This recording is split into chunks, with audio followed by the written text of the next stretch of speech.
7장에서 북왕국 이스라엘이 몰락되고 18장, 19장, 20장에 하나님께서 히스기야라고 하는 사람을 등장시킨 이유는 이것은 하나의 역사를 기록하기 위한 것이 아니라 하나님께서 우리에게 믿음을 가르치기 위한 것이다 하는 것을 분명히 알아야 되고요.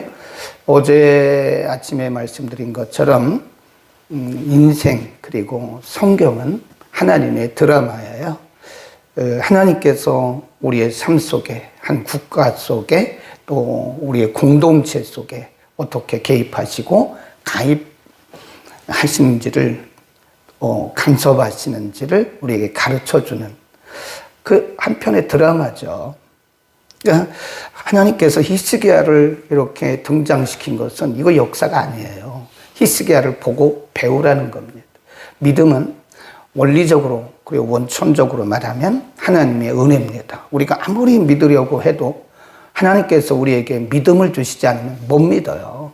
믿음 자체는 하나님께서 주신 축복이고 은혜입니다. 그래서 믿음을 은사라고 그러잖아요. 우리가 아무리 믿으려고 해도 안 믿어집니다. 믿어지는 것은 하나님의 은혜다. 또 한 가지는 믿음은 성경을 통해서 배우는 거고요. 그러니까 하나님께서 아브라함이나 이삭이나 야곱이나 이사야나 여호수아나 다윗이나 이런 인물들을 성경에 등장시킨 것은 하나의 역사를 우리에게 소개하려고 하는 게 아니에요. 그분들을 보고 배우라는 거예요. 그래서 아브라함을 믿음의 조상, 믿음의 아버지라 그러잖아요. 그러니까 배우는 거예요. 또 한 가지는 우리가 성경의 인물을 통해서 배우는 거고요. 우리 주변의 사람들을 통해서도 배우는 겁니다. 하나님께서 우리 주변에 믿음의 사람들을 굉장히 경건한 믿음의 사람들을 많이 준비시켜 놓으셨어요. 그래서 믿음은 나 혼자 자라지가 않습니다. 하나님의 은혜고, 두 번째는 성경을 통해서 내가 적극적으로 배워야 돼요. 그리고 주변에 있는 사람들을 통해서 우리가 배워야 되는 겁니다. 하나님께서 우리 주변에 믿음의 사람들을 많이 두셨어요. 저분들이 어떻게 하나님을 의지하고 어떻게 하나님을 섬기는 것을 보고 배워야 되는 거예요. 우리는 히스기야를 통해서 하나님을 의지하되 우리가 위기를 만났을 때 어떻게 반응해야 되는가를 배우게 되는 거죠. 히스기야는 25세 왕이 되죠. 그리고 29년을 통치합니다. 29년 통치하는 동안에 그 통치 기간에 좋은 일만 있는 게 아니에요. 계속 국가적인 위기를 만납니다. 히스기야가 왕이잖아요. 왕은 국가를 전체를 책임져야 하는 수장이잖아요. 국가가 어려움을 만났다는 것은 자기가 어려움을 만난 거나 똑같은 거예요. 그 인생은 누구나 다 어려움을 만나죠. 그러나 어떻게 반응하느냐에 따라서 그의 결과가 달라진다고 그랬어요. 네. 우리가 공동체나 가정이나 우리 개인이나 우리가 어떤 위기를 만났을 때 우리가 긍정적으로 믿음으로 하나님을 바라보고 신뢰함으로 이렇게 신앙적인 반응을 보이면 반드시 그런 결과가 나타나요. 그러나 우리가 어떤 위기를 만났을 때 불평하고 누구를 원망하고 이러면 불신앙적인 위기 속에서 불신앙적인 그런 반응을 보이면 우리의 인생은 그렇게 흘러가는 거예요. 아무도 누구를 탓할 수가 없는 거예요. 내가 선택한 결과거든요. 그러니까 내가 믿음의 반응을 보이면 믿음의 결과가 나오는 것이고 내가 불신앙의 반응을 보이면 반드시 그것은 자신이 결정한 대로 그런 불신앙의 결과가 오는 것이다. 그래서 우리는 히스기야를 통해서 배우는 것이 19장에 가보면 두 번의 위기를 만나죠. 하나는 국가적인 위기죠. 그래서 19장 1절에 보면 그 국가적인 위기를 만났을 때 히스기야가 한 게 뭐죠? 성전으로 올라가잖아요. 성전. 한번 보세요. 19장 1절에 보면 히스기야 왕이 듣고 그 말은 이 랍사게가 두려움의 메시지를 전국에 막 퍼뜨릴 때 이런 국가적인 위기적 상황에 대해서 들어요. 히스기야 왕이 듣고 그 옷을 찢고 굵은 배를 입고 여호와의 어디로 들어가요? 전에 들어갔다. 그 말은 기도하러 올라갔다는 거예요. 그 다음에 14절도 보면 히스기야가 사자의 손에서 편지를 받아보고 여호와의 전에 올라갔다. 거기도 기도한 거죠. 그래서 첫 번째 국가적인 위기에서는 그가 두 번의 기도를 했고 20장에 오면 두 번째는 개인적인 위기가 오죠. 그게 뭐죠? 병들어 죽게 됐다. 질병이라는 것은 누구나 다 올 수 있어요. 믿음이 없어서 온다. 그런 생각을 하지 말라고 그랬죠. 어떤 사람이 병들었으니까 당신 믿음이 있고 믿음이 없고 죄가 있어서 그렇다. 그런 말은 이원론적인 동양 종교적인 사상이에요. 불교인들도 그런 말을 합니다. 무속인들도 그런 말을 합니다. 그래서 무속인들도 어떤 문제를 만나면 푸닥거리를 하고 점을 보고 그러잖아요. 그건 무속인적인, 아주 무속적인 동양 종교적인 사상이에요. 누구나 다 병이 와요. 누구나 위기가 와요. 히스기야는 어느 날 갑자기 중병에 걸린 거예요. 하나님이 그 반응을 보기를 원하시는 거죠. 네. 그러니까 여러분 어떤 사람이 병에 걸리고 가정이 어려워지고 사업이 어려워졌다고 그래서 그 사람이 무슨 죄가 있어서 그렇고 믿음이 없어서 그렇고 기도를 안 해서 그렇고 그렇게 우리가 판단하지 말라요. 그건 하나님의 영역입니다. 우리가 판단하면 우리는 욥의 친구들이 되는 겁니다. 욥의 친구들처럼 정죄를 하게 됩니다. 우리는 아무런 고난이 없어요. 다른 사람에 대해서 우리가 정죄한다든지 뭐 이래서 이렇다라고 결론 내릴 수 있는 아무런 고난이 없습니다. 그때 중요한 것은 나의 반응이다. 내가 어떻게 반응하느냐. 히스기야는 뭐 했죠? 하나님 앞에 기도하잖아요. 어떻게? 벽을 향해서 기도했다. 그때 하나님 이사야를 통해서 내가 너의 기도를 다 들었다. 내가 너의 눈물을 보았다. 하나님께서 이사야를 통해서 말씀하시잖아요. 그리고 뭐 했어요? 3일 만에 그의 중병이 죽을 병인데 그 중병이 낫게 되고 플러스 알파의 복을 주시는데 15년을 하나님이 연장해 주셨다. 그런 거죠. 그러니까 우리가 어떤 위기를 만났다고 내 인생이 끝이 아니에요. 하나님의 플러스 알파의 복이 숨겨져 있다고요. 그런데 우리는 문제만 보고 자꾸 불평하고 불신앙적으로 원망하고 좌절하고 포기하면 그렇게 끝나는 거예요. 그러니까 중요한 것은 나입니다. 내가 어떤 반응을 보이느냐에 따라서 하나님께서 우리 앞에 예비해 놓으시고 숨겨 놓으신 플러스 알파의 복이 있다. 아멘. 저나 여러분이나 이런 플러스 알파의 복을 받기를 바랍니다. 우리 인생은 끝날 때까지 끝난 게 아니에요. 그거 다 써놓으세요. 우리가 어떤 문제를 만나고 어떤 위기를 만나도 끝날 때까지 끝난 것은 아닙니다. 우리가 결론 내리면 안 됩니다. 아직도 하나님의 역사는 계속해서 진행하고 있는 것이다.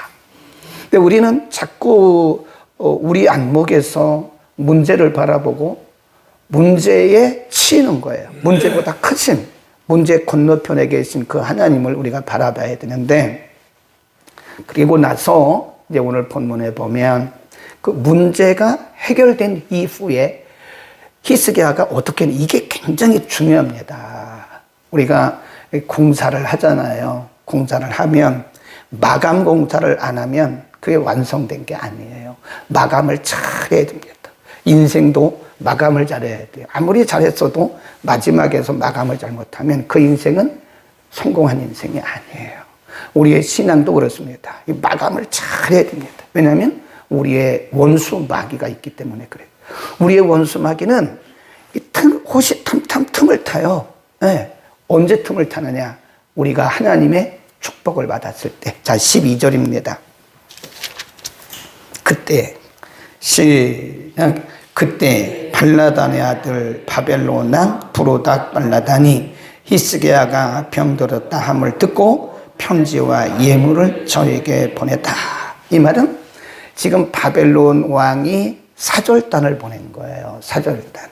바벨론 왕의 사절단이 큰 선물과 많은 선물과 예물을 가지고 지금 히스기야 왕이 병에서 고침받았다고 하는 걸 축하하기 위해서 온 겁니다. 네. 근데 이때 잘해야 되거든요. 근데 이 사람들이 왜 왔나? 지금 히스기야는 그걸 생각할 겨를이 없는 거예요. 너무 황홀한 거죠.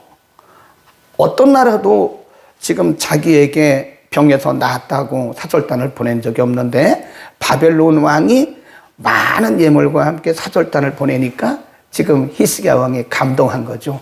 요게 바로 사탄에게 넘어가는 기회를 주는 거예요. 거기 보세요. 13절. 시작. 히스기야가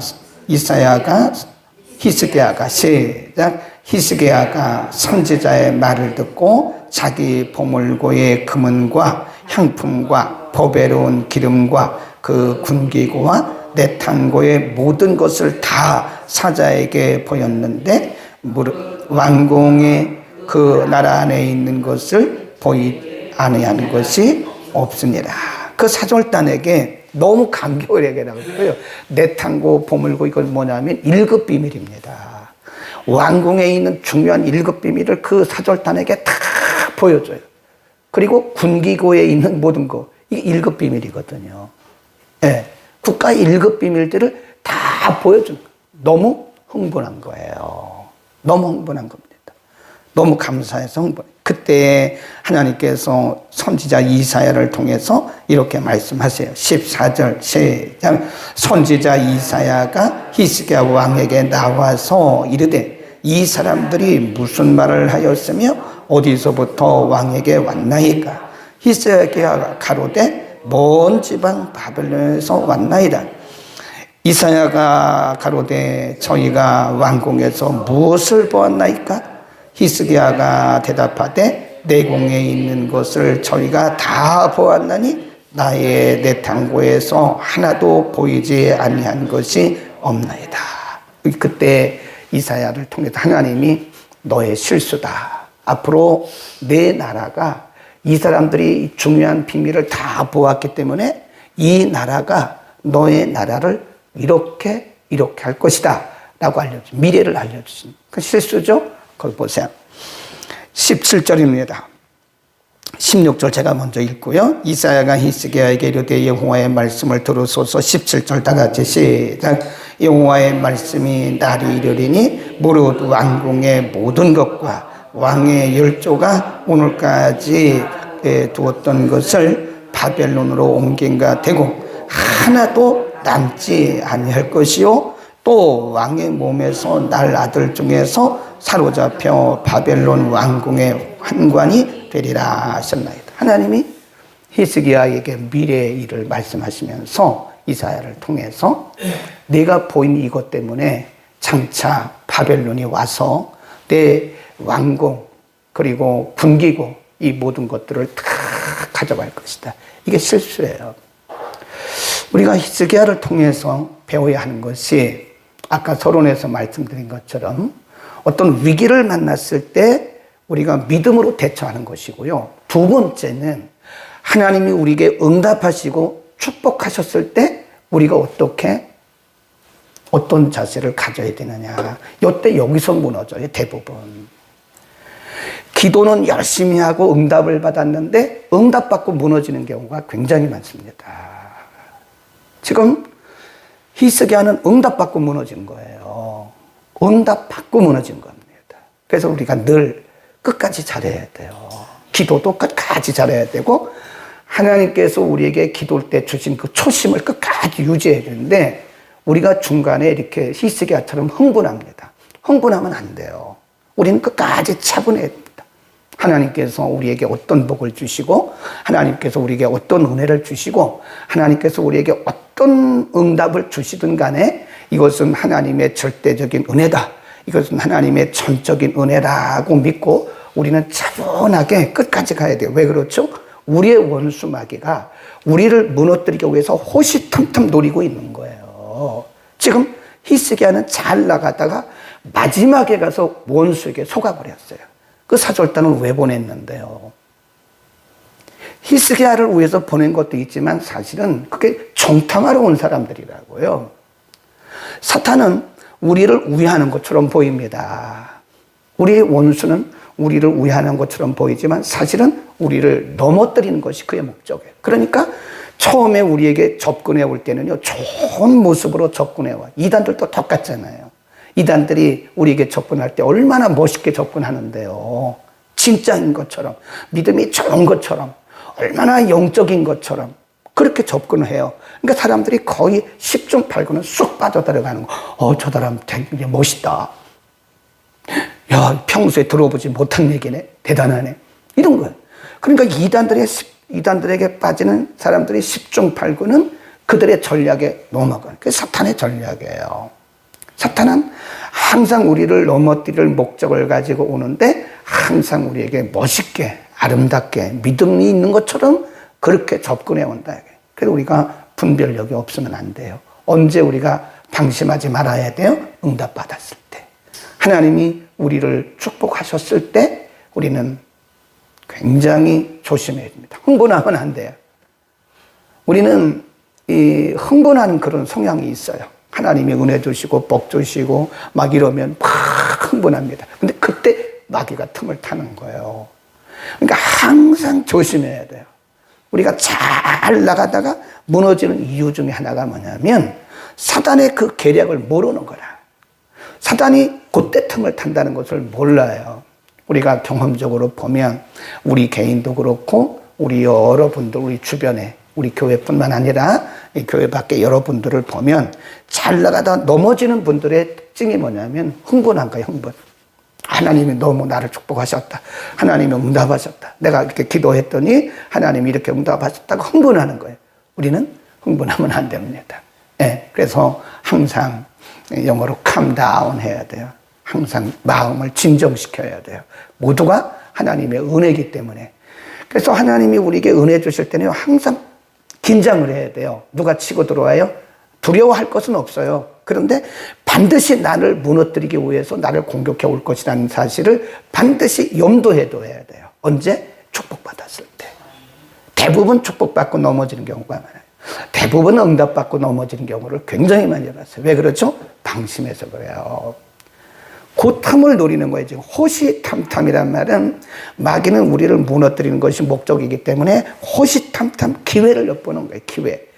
그래서 사람이 흥분하고 그럴 때는요, 이게 사람이 분별력이 없어지거든요. 너무 흥분하게 되면. 그러니까 은혜 받고 무너진다, 축복 받고 무너진다고 써놓으세요. 왜냐하면 방심하기 때문에 그런 것이다 하는 것입니다.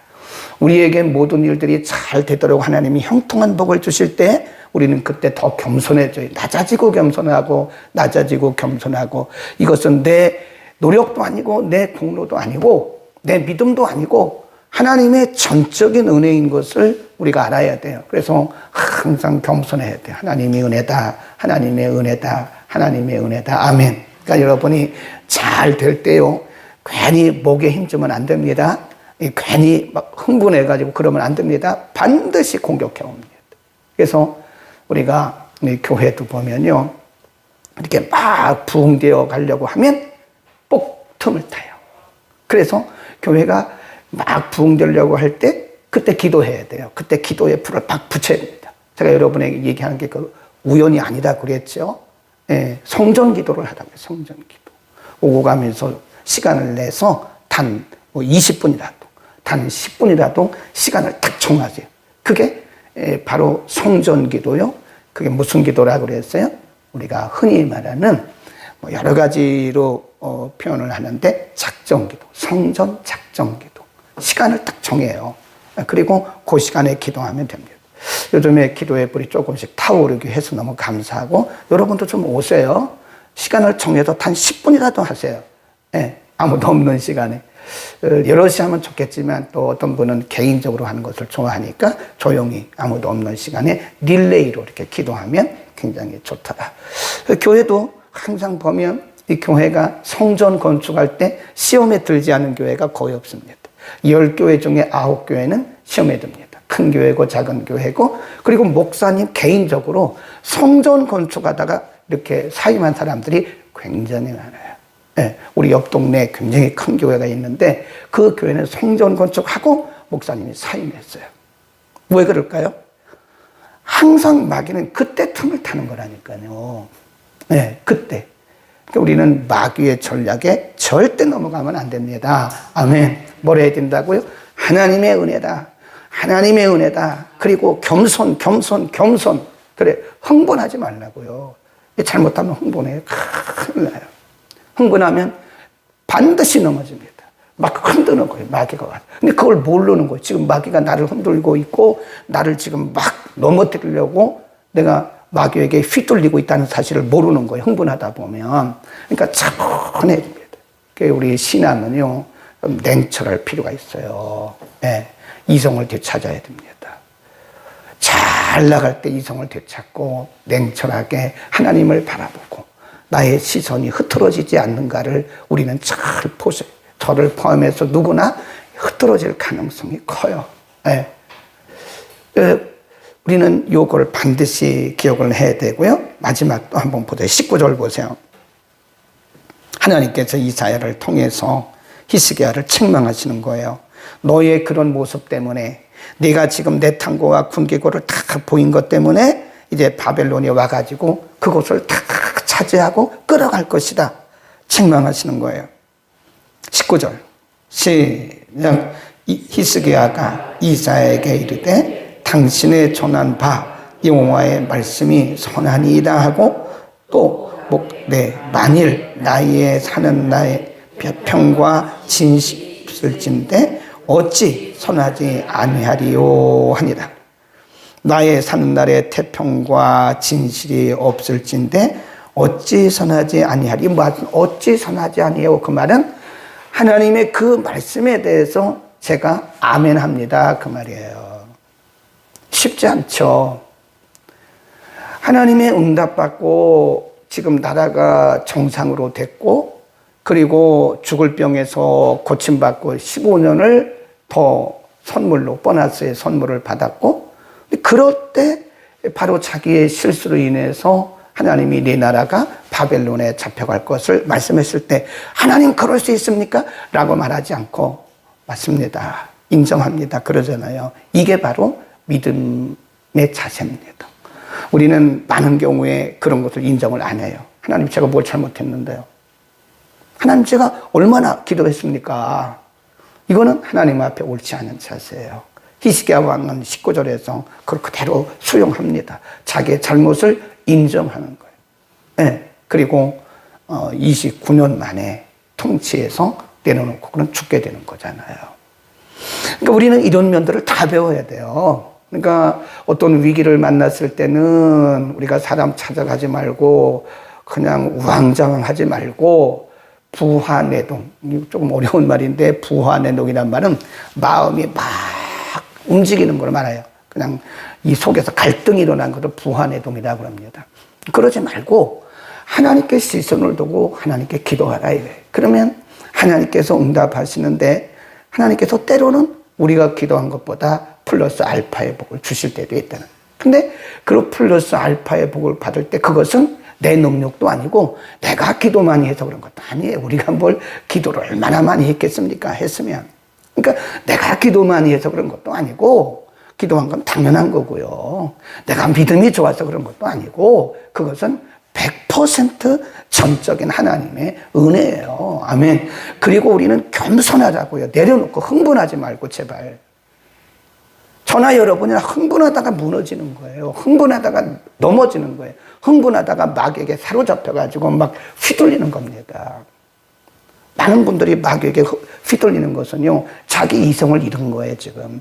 이성을 잃었단 말은 믿음의 중심을 잃은 겁니다. 그러니까 마귀가 자기를 붙들고 휘둘르고 있다는 사실도 모를 만큼 그렇게 우리는 이성을 잃을 때가 많아요. 신앙의 중심을 잃을 때가 많습니다. 겸손합시다. 이건 뭐예요? 은혜예요. 은혜, 한없는 은혜. 그러잖아요. 찬송은 잘하는데 왜 실질적으로 인정을 안 하냐고요. 100% 은혜입니다. 겸손. 제가 이렇게 하면서 겸손. 시작. 겸손. 또 한 번은 은혜. 시작. 은혜. 기도하겠습니다. 그러고 하신 아버지, 우리가 히스기야 왕을 통해서 배우게 하시니 감사합니다. 우리의 인생 요정 동안, 인생의 광야를 지나는 동안 누구도 문제를 만나지 않을 만큼 의로운 사람은 없습니다.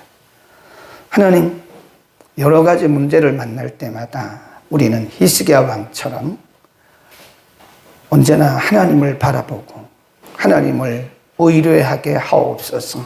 성전을 찾아 기도하게 하시고 하나님께서 우리에게 응답하셨을 때 그것은 나의 믿음도 아니고 나의 기도의 공로도 아니라 하나님의 전적인 은혜임을 우리가 인정하고 들떠거나 흥분하지 말고 하나님께 감사하면서 우리의 믿음의 중심을 잘 지켜나가게 하옵소서.